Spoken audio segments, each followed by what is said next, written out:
What's up, y'all? It's Carla, aka Sela the Poet. I know it's been a minute since I've been on here. Y'all gonna have to excuse me for that. I've been going through a lot of different challenges that I've been facing, just a lot of different changes in my life. But I'm on here to talk about some of my thoughts today. So, I think people are under the misconception that we live in a post-racial society because there's no more slavery and because the Civil Rights Act was put into law. That's the furthest thing from the truth.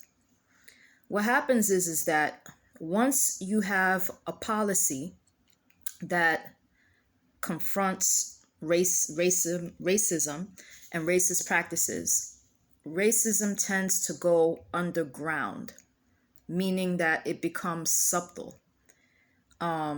It's no longer out there in your face.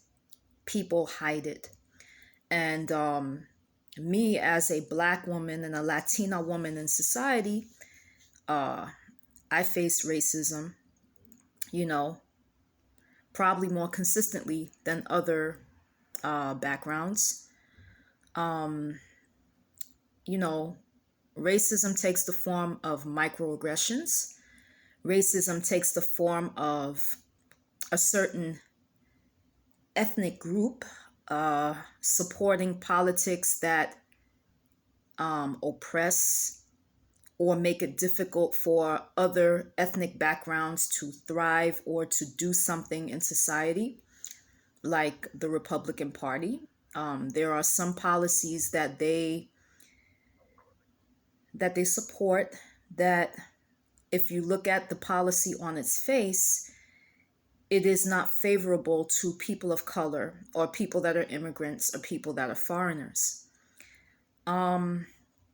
Lately, I've been thinking a lot about racism because within the past few years, there's been a lot of police brutality, especially in the Black community. Police officers, beating up Black men, killing Black men live, and even killing Black women. And police not really facing the charges that they should face. They're always by the system given they give them an excuse for killing people. But if a person is white, then it's the tables are turned and it's very different. They're more likely to punish someone when the victim is white.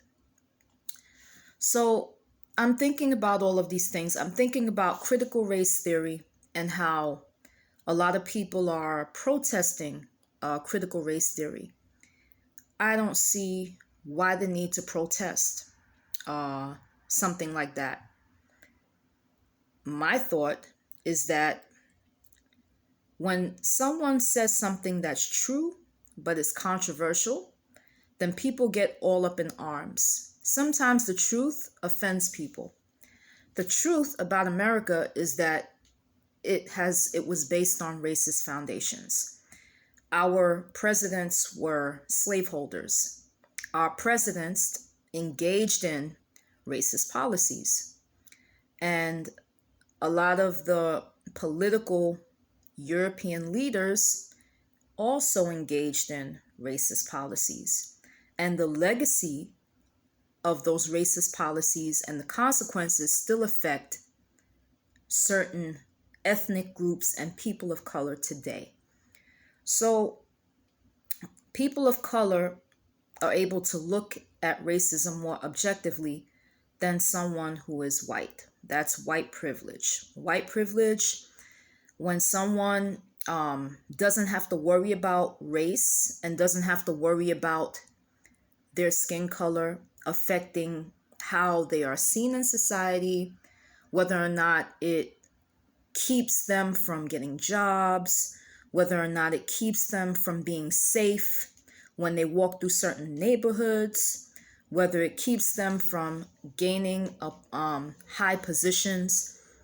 These are things that European people often don't have to worry about, but people of color, There are certain places in this country where people of color still can't go. Certain towns where you still can't go. There's still sundown towns in this country.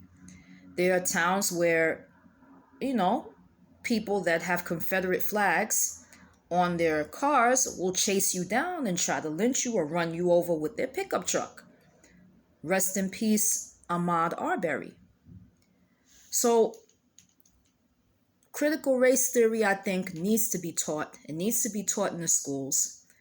There needs to be a awakening to what racism really is. And I think the denial by people that are European and have white privilege need to stop. Okay?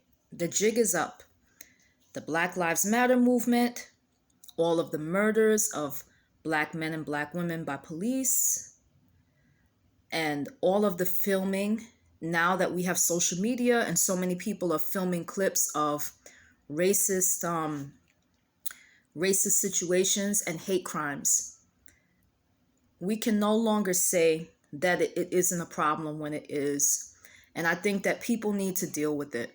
People need to deal with if they have hatred for another race, or they have an issue with another race. You just need to be honest about it.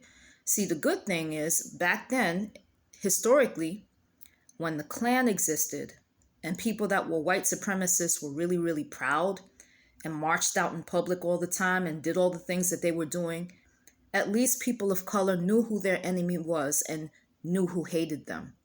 Now, because racism has gone underground and it's become more subtle, now we don't always know exactly who it is.